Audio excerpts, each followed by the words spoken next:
আজকে আমি একজনের সাথে পরিচয় করাবো, তো ওনার সাথে সরাসরি পরিচয় করিয়ে দিই। ম্যাডাম, আপনার নাম কি? আমার নাম উমা মালিক। আচ্ছা, আপনি খানাকুল থেকে আসছি। আমি আপনার কি সমস্যা ছিল? আমার কোমরের যন্ত্রণা হতো, হার্টের প্রবলেম ছিল, আর হচ্ছে নার্ভের প্রবলেম ছিল, চর্বি হয়ে গেছে। আচ্ছা, আপনি এডব্লিউবিএল এর কি কি সাপ্লিমেন্ট খেয়েছেন আর কেমন আছেন এখন? এখন আমি ভালোই আছি।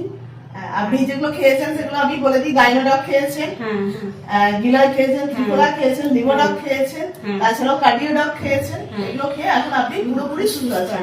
আপনি কতদিন আমাদের প্রোডাক্ট খাচ্ছেন? এর 5 মাস খাচ্ছি। 5 মাসে পুরোপুরি সুস্থ হয়ে গেছে। এবার আপনার আগের গল্প বলুন, আপনি কতদিন ভুগছিলেন 5 মাসের আগে? 1 বছর ভুগছিল। আচ্ছা, কোথায় কোথায় কি কি ওষুধ খেয়েছেন? খানাকুলে রামনগরে ওখানে ডাক্তার দেখেছি, ওখানে খেয়েছি। তারপরে ভুবনেশ্বর গেছিলাম। আপনি ভুবনেশ্বর থেকেও ঘুরে এসেছেন, সেখান থেকেও সুরাহা কিছু পাননি, তাই তো?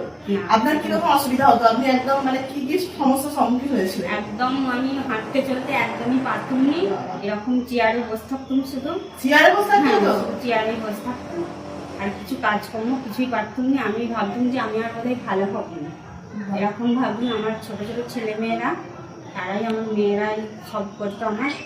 এখন দেখছি এখানে আমি সুপারিশ পেয়ে এসে ওষুধ খেতে আমি এখন পুরোপুরি সুস্থ আছি, খুব ভালো আছি। তো এডব্লিউবিএল কি রেজাল্ট দিতে পারে সেটা আপনারা দেখতে পেলেন, যেখানে আমাদের এই দিদি ভাই 1.5 বছর, 1 থেকে 1.5 বছর ভুগেছেন নার্ভের প্রবলেম, হার্টের প্রবলেম, ফ্যাটি লিভার এবং কোমরের যন্ত্রণা, এবং উনি বলছেন উনি বিছানা সজ্জা হয়ে গেছিলেন। ওনার ছোট ছোট বাচ্চারাই ওনার ঘরের কাজ করতো। সেখান থেকে উনি 1.5 বছর ভোগার পর কোনো সুরাহা পাননি। আমাদের এডব্লিউবিএল এর এই প্রোডাক্ট, এই কিছু সামান্য প্রোডাক্ট মাত্র 5 মাস খেয়েছেন, 5 মাস খেয়েছেন, তাতে উনি পুরোপুরি সুস্থ এবং স্বাভাবিক জীবনযাত্রা করছেন। আপনি কি আর কিছু বলতে চান? আর কিছু ঠিক আছে।